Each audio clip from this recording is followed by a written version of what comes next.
Bertemu lagi dalam JRY News Channel. Sebelum itu jangan lupa subscribe, like, dan share.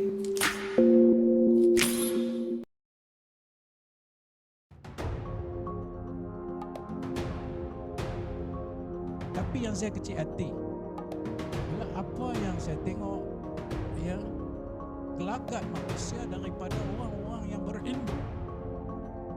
Ya, imam dia berilmu pada bidang politik pentadbiran, ya imam dia berilmu dalam bidang agama. Seperti menyatakan, ya, bahawa sengaja laporan tabung haji RCI ini dibesar-besarkan hanya untuk memburukkan institusi Islam. Walaupun dia kata ada orang yang membuat penyelewengan dalam institusi Islam ini, tapi dibesar-besarkan dan dikaitkan pula dia nak tutup yang bukan Islam punya GLC lain. Saya heran Presiden PAS ni, saya cakap terang-terang, Presiden PAS. Dan saya tidak menganggap itu pada mulut seorang ulama. I don't think mulut seorang ulama boleh cakap macam tu. Saya menganggap itu satu kenyataan politik. Bila ia satu kenyataan politik, maka kita boleh mengkritik itu sebagai satu kenyataan yang tidak ada asas, tidak logik, dan saya boleh anggap sebagai kenyataan yang penuh dengan kebebalan. Kenapa saya kata begini? Nombor satu, yang lapor ini bukan parti politik. Yang lapor ini adalah Royal Commission of Inquiries yang kita disebut RCI itu. Ya, dia ada mandat itu ditandatangani, kalau betul-betul tengok mula depan tu, satu Tuanku Yang Tuan Agung Sultan Abdullah, dia yang tanda tangan. Yang tak ada respect langsung kah kepada mandat besar ini? Ya, soal you setuju tak setuju itu nombor dua, tapi memberikan pengiktirafan itu sebagai menghormati keputusan yang dimandatkan dalam perlembagaan ni.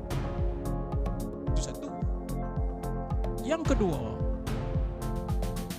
anda cuba untuk mengalihkan satu benda besar yang besarnya itu boleh dianggap sebagai mungkar yang Allah Subhanahu wa taala sebut dalam surah Al-Baqarah.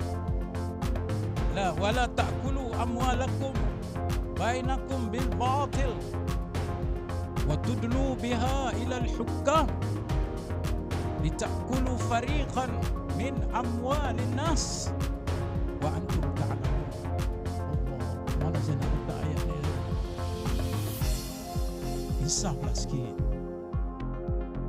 Jangan kamu memakan harta sesama kamu. Mal tadi tu. Ya, jangan kamu memakan sesama kamu, harta sesama kamu.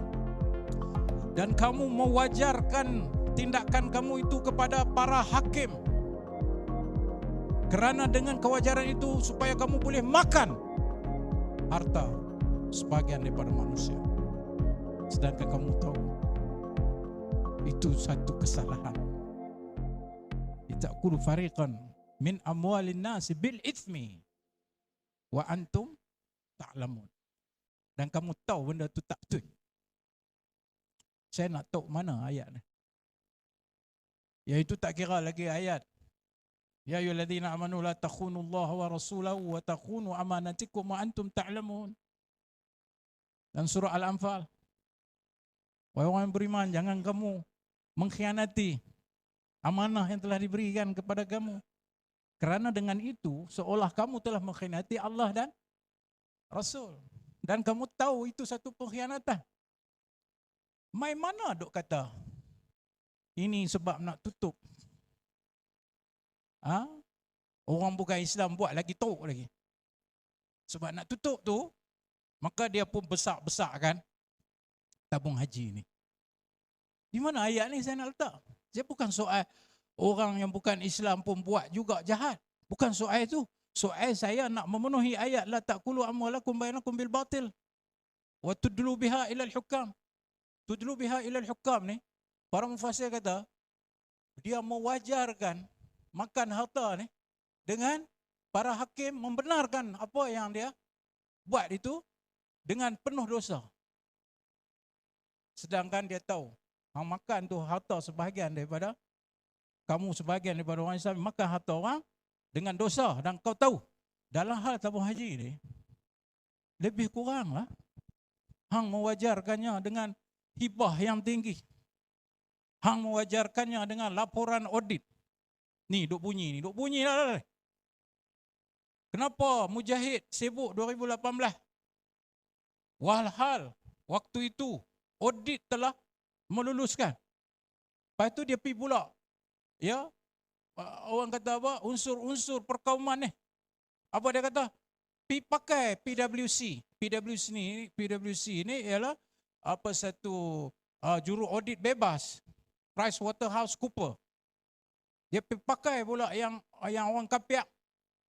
Lalu dengan itu dia pun mendedahkan penyelidikan. Sedangkan audit telah meluluskan.